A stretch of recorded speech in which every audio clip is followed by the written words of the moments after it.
안녕하세요. 재테크는 여사처럼 데나리온 김강주입니다. 데나리온의 김일수입니다. 와. 와, 대표님 목소리가 예, 제가 우리 센터장님 코로나 걸리고 다 나았죠. 네. 저도 회복했는데 아직 후유증 때문에 네. 목소리가 이래요. 그리고 며칠 한 2, 3주 갑니다. 예, 그래도 네. 듣기가 아주 매력적이죠. 네, 허스키 보이스라서 예, 이해해 주시고요. 네.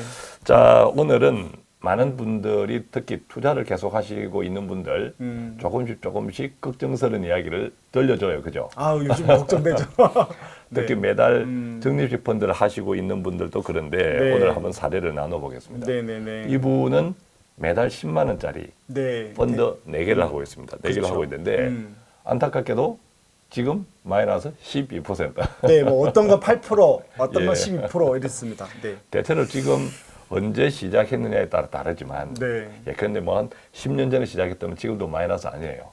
뭐 그죠? 5년 전만 해도 많이 그렇죠. 했어요. 그런데 이제 시작한 시점에 따라 다르겠지만 이분은 네. 지금 마이너스 12% 이런 분들 많죠. 네. 어떻게 할까요? 라는 이런 질문을 해 오셨는데 예, 근데 뭐 우리가 유튜브에서 계속 시장이 좋지 않으면 좋지 않은 부정적인 이야기들이 계속 나오잖아요. 그렇죠. 그런 것만 또 보게 되죠. 그렇죠. 알게 그것만 모르게. 보면 유튜브는 또 그런 것만 다시 보내줘요. 희한합니다. 네. 유튜브 알고리즘이. 네, 네. 그래서 지나치게 어떤 걱정, 두려움에 잘못된 선택을 하게 되는데 오늘 우리 센터장님께서 네. 이 사례를 가지고 네. 구체적으로 어떻게 대응해야 할지 네. 네 가지, 음. 예, 네 가지를 바탕으로 기준으로 함께 말씀 나눠보겠습니다. 자, 네. 우선 대응을 해야 되죠, 그죠? 그 뭐 이게 예측 제가 늘 이야기하지만 시장은 예측 못합니다. 예, 그렇죠. 하지만 우리가 대응을 할 수 있고 예. 대응도 전략입니다. 자, 첫 번째 네. 어떤 기준이 있을까요? 이 펀드를 했던 형제는 신혼부부거든요. 예. 그래서 이제 5년 이상 보고 한 거니까 전화가 왔어요. 예. 한 달에 한 번 옵니다. 음. 요즘 이제 마음이 힘들 것 같은데 제가 그냥 신경 쓰지 말고 자라. 그래서 일단 첫 번째 대응은 뭐냐면 예. 쳐다보지 않는다. 예. 왜냐하면 우리는 데나리온 보신 분들이 투자를 했다면 대부분 뭐 1, 2년은 아닐 것 같고 예. 이분도 이제 뭐 5년 이상 한 거거든요. 그래서 첫 번째 대응은 시장을 떠나 있고 예. 그다음에 그냥 앞으로도 오를 거니까 시장을 믿고 예. 좀 떠나서 예. 신경 쓰지 않는다. 예. 이게 대응입니다. 최근에 지금 말씀 들으니까 제 고객 에피소드가 생각나요. 네. 이 고객이 코로나 등등 해서 격리도 되고 네. 등등 해서 주식시장 신경을 못 썼대요. 네. 그런데 회복되고 돌아보니까 그때 신경 썼으면 오히려 손해 날 뻔했다. 그렇죠. 코로나 때 막 움직이고 했으면. 그렇죠. 움직이고 네, 했으면 네. 그런 이야기를 하더라고요. 네. 지금 말씀하신 것에 딱 맞다, 그죠? 또 이제 이분 갖고 이렇게 제가 소개했던 펀드 중에 빅테크나 테크놀로지 쪽이 예, 있거든요. 그래서 예. 이제 그 지금 미국의 시장 전체를 보면 전체가 무너진 게 아니고 QQQ나 기술주들의 자금이 배당주나 소비재로 좀 예, 이동했거든요. 조금 이제 단기 차익을 얻을 그렇죠. 목적으로. 그것도 이제 예. 이익 실현도 한 거죠. 그래서 그렇습니다. 시장 자체가 무너지는 거 아니니까 예. 이제 기다려라. 여기서 우리가 조심해야 될 게 미국 같은 경우 한국도 마찬가지지만 기관 투자자들은 민감하게 움직여요. 아, 그럼요. 기관 투자자들은 3% 5%로 굉장히 큰 수익이기 때문에 왜냐하면 엄청난 자금으로 움직이니까. 그렇죠. 그리고 이익 실현을 또 해야죠. 맞습니다. 네. 그 친구들이 매도를 한다 해서 망했구나 하는 것은 결코 아니다. 네. 이 점을 또 명심하면 좋겠습니다. 맞습니다. 자, 이제 두 번째 원칙은 어떤 원칙이 있을까요? 두 번째 원칙은 이제 이분들 역시 이제 투자를 해보면 이분들은 이제 목적 자금이었거든요. 예. 그래서 이제 두 번째 원칙은 혹시나 단돈 10만 원이라도 여윳돈이 있으면 추가 매수를 추가 하라는데 매수해라. 이분은 5년 뒤에 부모님 7년 뒤에 여행하는 돈하고요. 예. 부모님 칠수는 있었는데 동생한테 500만 원 빌려준 걸 받았다고 합니다. 아, 예. 그래서 이제 상담하다가 이분은 돈이 걱정돼 죽겠는데 펀드를 뺄까 말까 하는데 제가 그 돈 쓸 일이 없냐 그러니까 뭐 5년 10년 쓸 일이 없대요. 행렬 시간에도 빌려준 돈을 되돌려 받을 수 있군요. 근데 무이자죠. 근데 이제 왜 투자할 수 있는가 하면 없던 돈을 받은 거죠. 예. 네, 감사하게. 그래서 이제 저는 지금 마이너스 12%니까 그래서 400만 원을 추가했습니다. 예. 네 가지 펀드에 100만 원씩 더 넣었거든요. 예. 그래서 추가하면 어떤 게 이게 이제 물타기인데 저 물타기라는 단어 별로 안 좋아합니다. 그냥 추가 불입. 예. 네, 그러면 마이너스 12%가 추가 불입하고 나니까 예. 어떻게 전산에 보이는가 하면 마이너스 4%로 보이는 거죠. 왜냐하면 예. 지금 단가에 목돈이 더 들어갔으니까. 그러면 12%부터 출발해서 오르는 것보다는 예. 4%부터 오르면 나중에 훨씬 더 수익이 나는 거니까. 그 평균 매입 단가를 크게 낮추는 거죠. 줄였다라는 네, 거죠. 네, 네. 예. 그렇게 원가가 줄었습니다. 네, 그래서 이제 두 번째 대응은 이 떨어질 때 뺄까 말까 걱정할 때 목적 자금. 목적 자금인 그죠. 경우죠. 이 투자를 하게 된 목적과 목적 기간을 생각해라. 그렇죠. 5년, 7년이 있으니까 그 예. 시간이 충분하고 여윳돈이 좀 있으면 예. 단돈 10만 원이라도 예. 더 넣어봐라. 그럼 더 수익이 더 많이 날 거다. 이때 보니까 400만 원 여윳돈을 한 번에 들어가지 않고 조금 네네네네. 나누어서 들어갔더라고요. 두 가지가 있어요. 이거는 이제 사실 투자는 데나리온이 좋은 게 답이 없는 거잖아요. 예. 대표님하고 저하고도 성향이 좀 다르고 그래서 이제 데나리온을 보시고 이렇게 할 수 있을 것 같아요. 한 7년 뒤다. 나는 스타일입니다. 나는 매달 넣는 거 싫어요. 그냥 지금 넣을게요. 예. 그럼 넣어도 되고요.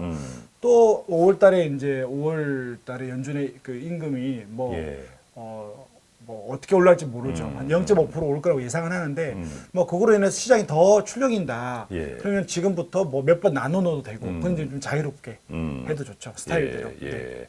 사실 그 시장을 예측하면서 지금이 좋겠다라는 게 일반인들은 쉽지 않으니까 네. 조금 전에 말씀 중에서 한 가지 사례 그냥 기계적으로 네, 나누어서 그렇게 하죠. 이렇게 놓는 것도 네, 괜찮겠다. 나눌 때도 또 이제 물어보죠. 예를 100만 원씩을 나누는데 언제 넣냐 물어보면 그냥 정해놓고 넣어라. 예, 그거를 뭐 5일이 더 좋은지 10일이 좋은지 그거 모르거든요. 그래서 예. 그냥 저는 25일 날 이렇게 예. 나눠주겠습니다. 나름대로 판단하고 들어갈 때 또 하나의 단점은 뭐냐면 내 나름대로 판단했는데 또 네. 떨어졌어. 그러면 괜히 나 자신한테 화가 나요. 그리고 손해본 느낌이 큽니다. 그죠? 예.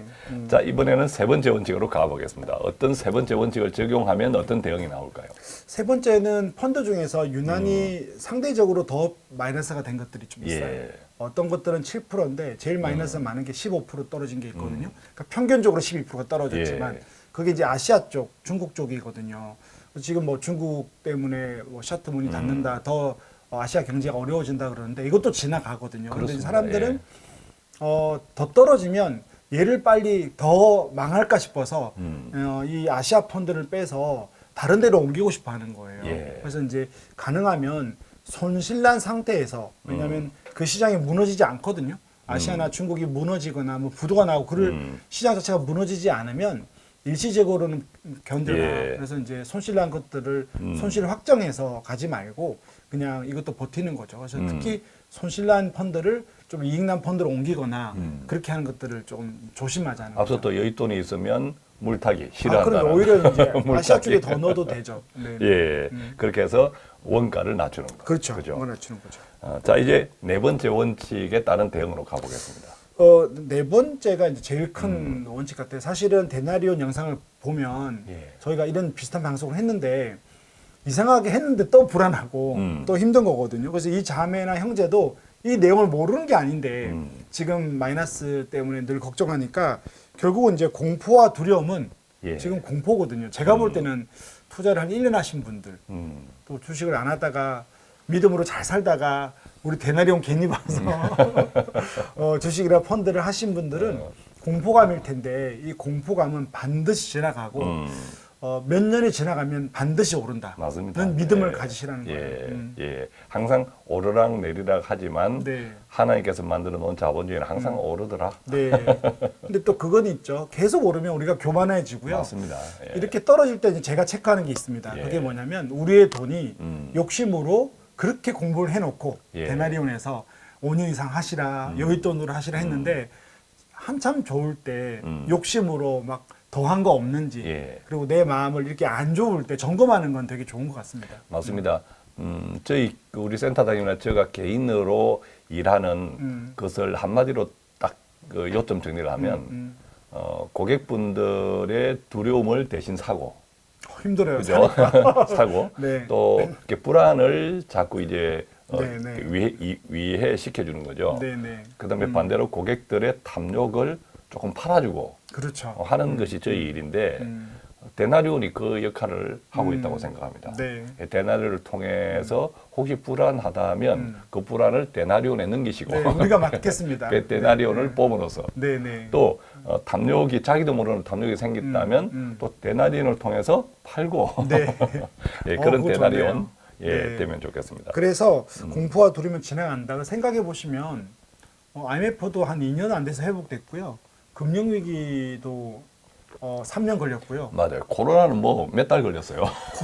코로나는 생각보다 너무 빨리 걸리는 거잖아요. 그렇죠. 그래서 예, 시장 코로나는 절반 반토막 나고 3개월 뒤에 올라갔어요. 그 이상 올랐어요. 네, 그러니까 놀랍죠. 그래서 그렇죠. 지금이 이 공포 기간이 오히려 자기 투자를 점검하고 겸손하면서 지내보면 또 오를 거다. 맞습니다. 예, 그래서 일과성으로 스쳐가는 이벤트냐 아니면 구조적인 문제가 잘못된 거냐 이것을 봐야 되고 네. 일괄적으로 스쳐 지나가는 것은 금방 회복되더라. 네. 근데 구조적으로 잘못된 것도 시간이 걸릴 뿐이지 다시 또 그 그렇죠. 구조를 재정비해서 네네네. 다시 또 오르더라라는 네. 것이 자본주의니까 네네, 맞습니다. 그 점을 잘 믿고 인내하면 좋겠습니다. 네. 자, 오늘은 이렇게 해서 12% 마이너스. 어떻게 사실요, 이 저축 투자, 저축에만 익숙했던 분들은, 은행에만 익숙했던 분들은 12%가 뭐야, 마이너스 5%만 생겨도 망한 것 같아. 망한 것 같아. 그런데, 근데 대표님 하나만 더. 예.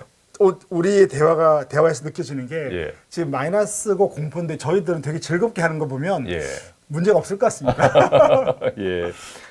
매달 자본주의를 믿고, 자본주의를 믿는다는 건 하나님을 믿는 거잖아요. 하나님 만든 제도시니까. 믿습니까? 아멘.